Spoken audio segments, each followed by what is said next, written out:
सभी व्यूअर्स एवं लिसनर्स को मेरा प्यार भरा राम राम एवं नमस्कार। सभी सहृदय दानशील धर्म प्रेमी राष्ट्र प्रेमी व्यक्तियों से विनम्र निवेदन है कि इस रिकॉर्डिंग को जो मैं पार्ट 1 से लेकर अभी ये पार्ट 4 तक आ गई है, हो सके तो आपस में आप शेयर करें, एक दूसरे के साथ में इसको लाइक करें, क्योंकि हमारी जनरेशन, मैं सच कहूँ तो जो मैं इनको रिकॉर्ड कर रही हूँ, हिंदू धर्म क्या है कि परिभाषा कह सकते हैं। इसको परिभाषित करना आसान नहीं है, लेकिन सरल शब्दों में हम इसे समझने का प्रयास कर सकते हैं। हम जनरेशन्स बहुत ही कंफ्यूज्ड हैं, इसे माने उसे माने, किसे माने, कौन से देवता को माने, किस तरह से माने, क्या कर्म कांड है, क्या पूजा पाठ है।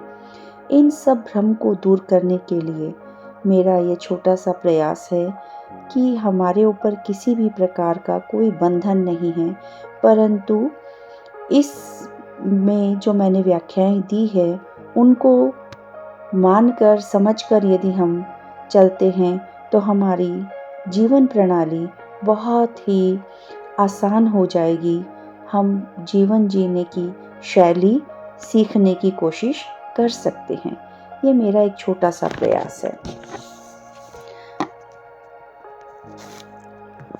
आज हम बात करेंगे, अब हमारे हिंदू धर्म में कुछ मंत्र सिद्धियां हैं। वो क्या है?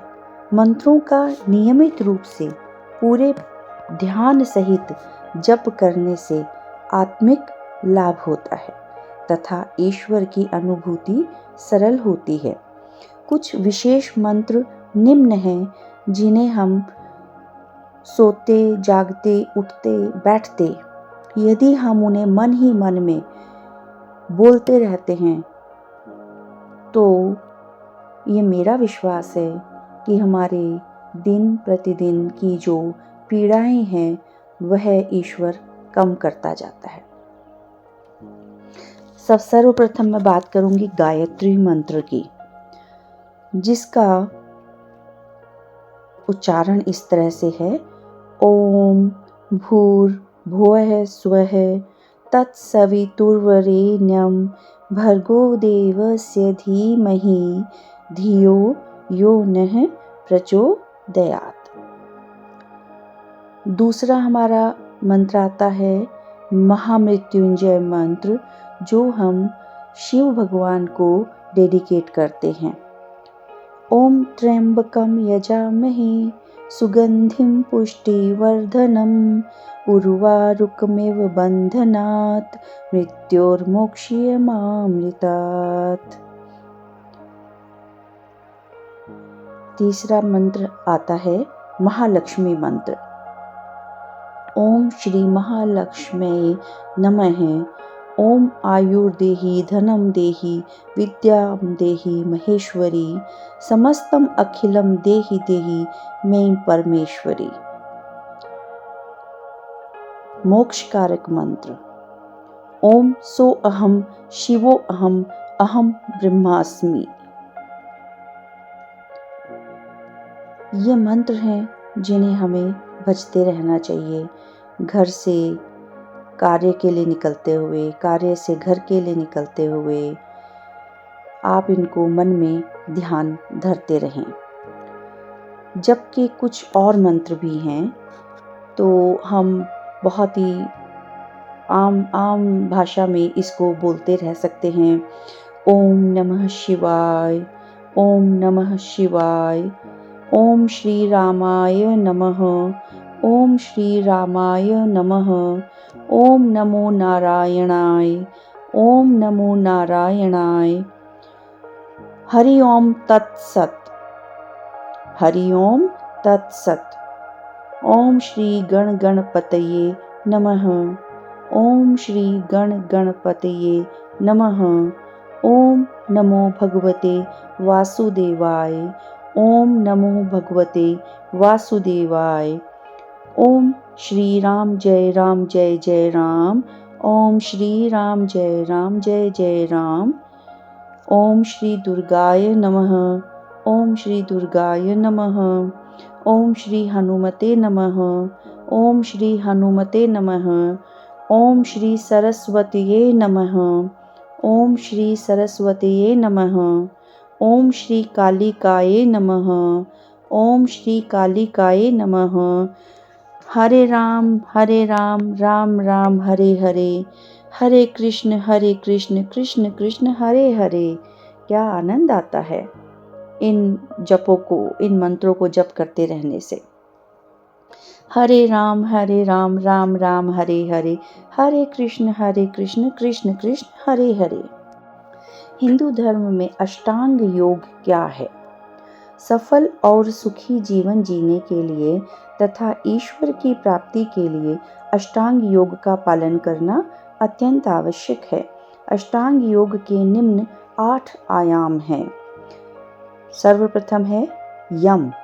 यम अर्थात अहिंसा, सत्य, अस्तेय। अस्तेय मीन्स चोरी न करना, ब्रह्मचर्य, यौनाचार न करना, अपरिग्रह, आवश्यकता से अधिक संग्रह न करना। द्वितीय है नियम। शौच, संतोष, तप। लक्ष्य प्राप्ति के लिए सतत प्रयत्न को हम तप कहते हैं।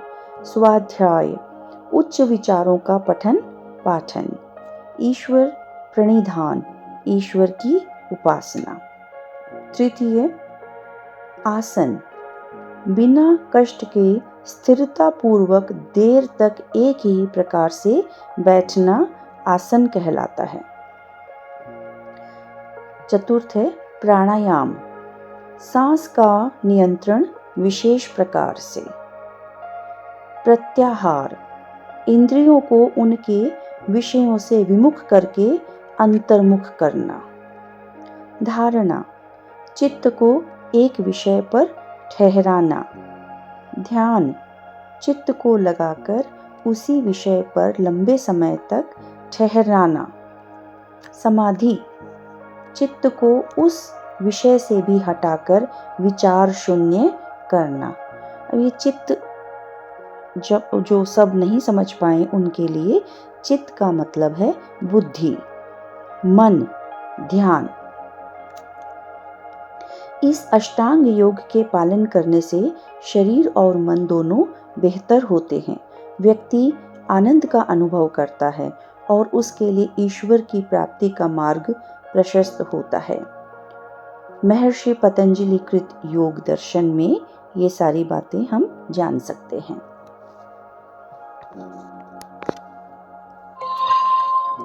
अष्टांग योग के बाद हम बात करेंगे हिंदू धर्म के 16 संस्कारों के बारे में।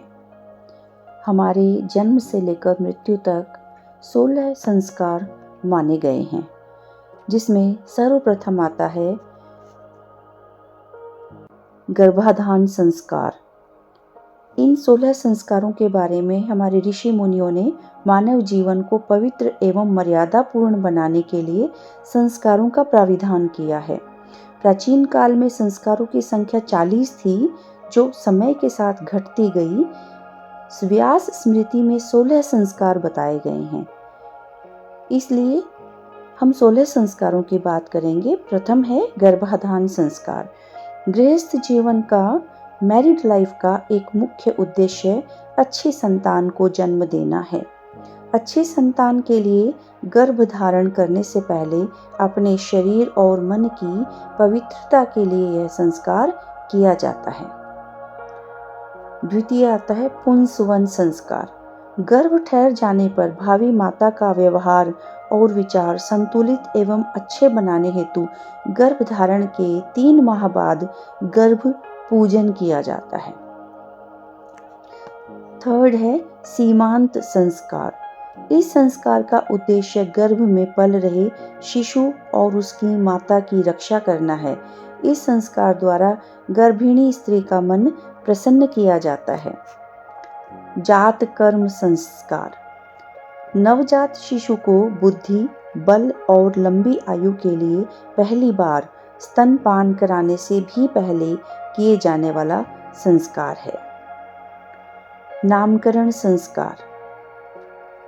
इसको हम जो जातकर्म संस्कार है, इसको हमारी देसी भाषा में हम लोग घूंटी देना भी बोलते हैं, कि जब हमारे घर के बड़े बुजुर्ग जो उसके उस समय आसपास होते हैं, उनको ये अधिकार दिया जाता है, जिसमें हम थोड़ा सा शहद बच्चे को चटवाते हैं पैदा होते ही सर्वप्रथम। अगला आता है नामकरण संस्कार। शिशु के जन्म के 10वें दिन नामकरण संस्कार किया जाता है। उस समय शिशु के चारों ओर कल्याणकारी वातावरण बनाया जाता है। उस दिन शिशु तथा माता को स्नान कराकर नए वस्त्र पहनाए जाते हैं तथा यज्ञ किया जाता है। इसमें पुत्र और पुत्री में कोई भेद नहीं है। भारतीय संस्कृति में शीलवती कन्या को 10 पुत्रों के बराबर कहा गया है। निष्क्रमण संस्कार। निष्क्रमण का अर्थ है बाहर निकलना। इस संस्कार में शिशु को सूर्य और चंद्रमा का प्रकाश दिखाया जाता है तथा बाहरी वातावरण के संपर्क में लाया जाता है। जन्म के चौथे माह में यह संस्कार किया जाता है। इसको हम इस तरह भी मानते हैं कि मंदिर में ले जाना बच्चे को और वहाँ के दर्शन कराना, या जो हमारे देवी देवता होते हैं, कुल देवी देवता, वहाँ जाकर पूजा करवा के आना। अन्नप्राशन संस्कार। 6 माह की आयु के आसपास शिशु को अन्न देना शुरू करने के लिए यह संस्कार किया जाता है। मुंडन संस्कार। इस संस्कार में शिशु के बाल पहली बार उतारे जाते हैं। यह संस्कार शिशु की 1 वर्ष की आयु होने तक करा लेना चाहिए। विद्या आरंभ संस्कार। जब बालक बालिका की आयु शिक्षा ग्रहण करने योग्य हो जाए, तब समारोह के माध्यम से उसके मन में शिक्षा ग्रहण करने के लिए उत्साह पैदा किया जाता है। ये विद्या संस्कार होता है। जो गायत्री परिवार के जो अनुयायी होते हैं, वो भी घर आकर बच्चे का विद्या संस्कार करवा के उनकी विद्या का आरंभ करवाते हैं। कर्ण भेदन संस्कार। शरीर तंत्र को ठीक रखने के लिए दोनों कानों में छेद किए जाते हैं। यह संस्कार 3-4 वर्ष की आयु में करना चाहिए। इसमें भी पुनः मैं बताना चाहूँगी कि पुत्र या पुत्री, बेटा या बेटी का यहाँ पर कोई भेद नहीं है। हमारे हिंदू धर्म में कर्ण छेदन हम दोनों ही बच्चों का करते हैं, चाहे वह पुत्री है या पुत्र है। यज्ञोपवीत उपनयन संस्कार। इस संस्कार में बालक के विद्या आरंभ करने के बाद उसे स्नान करा के जनेऊ पहनाया जाता है, जो सूत के 3 धागों से बना पवित्र धागा है, जिसको बाएं कंधे के ऊपर से दाहिने हाथ के नीचे तक पहना जाता है। ये 3 धागे ब्रह्मा, विष्णु और महेश के प्रतीक होते हैं।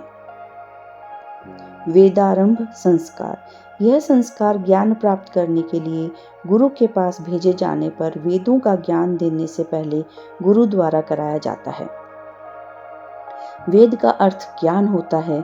वेद की शिक्षा प्रारंभ करने से पहले आचार्य शिष्यों को ब्रह्मचर्य व्रत का पालन करने और संयम से जीवन जीने की प्रतिज्ञा कराते हैं। केशांत संस्कार। गुरुकुल में वेदों की शिक्षा प्रारंभ करते समय ब्रह्मचारी का मुंडन किया जाता है, जो शिक्षा पूर्ण होने तक रहता है। समावर्तन संस्कार। गुरुकुल से विदाई लेने से पहले ब्रह्मचारी को स्नान कराकर सुंदर वस्त्र पहनाकर विशेष मंत्रों के साथ स्नातक की उपाधि दी जाती है और गुरुजनों द्वारा आशीर्वाद देकर गृहस्थ आश्रम में प्रवेश करने हेतु घर के लिए विदा किया जाता है। विवाह संस्कार। परिवार की जिम्मेदारी उठाने के योग्य होने पर युवक युवतियों का विवाह संस्कार कराया जाता है। भारतीय संस्कृति के अनुसार विवाह एक साधना है, जिससे समाज का विकास होने के साथ साथ नई पीढ़ी बनाने का कार्य होता है। आज के समय में विवाह संस्कार में बहुत सी कुरीतियाँ आ गई है, जिनको निकालकर इसे एक उत्तम संस्कार के रूप में फिर से स्थापित करना आवश्यक है। और इतना ही नहीं, आज के समय में बहुत सारे युवक युवती इस धारणा को तोड़ भी रहे हैं और फिर से नई स्थापना कर रहे हैं, नए वापस उसी तरीके से अपने विवाह संस्कार करवाना पसंद करते हैं। अंतिम संस्कार, हिंदू धर्म का अंतिम संस्कार, जिसे हम अंत्येष्टि संस्कार भी कहते हैं। किसी की मृत्यु हो जाने पर उसको के मृत शरीर को शास्त्रों में लिखी रीति से चिता में जलाने की क्रिया को अंतिम संस्कार कहा जाता है। श्राद्ध कर्म, हिंदू धर्म के अनुसार अपने मृत्यु प्राप्त माता पिता और पूर्वजों को तथा उनके अच्छे कर्मों को याद रखना हमारा कर्तव्य है। इसीलिए वर्ष में एक पखवाड़े 15 दिन फोर्टनाइट को पितृपक्ष का नाम दिया गया है, जिसमें हम अपने पितरों का श्राद्ध एक विशेष क्रिया द्वारा करते हुए उनको याद करते हैं और यह कामना करते हैं कि उनकी आत्मा को शांति प्रदान हो।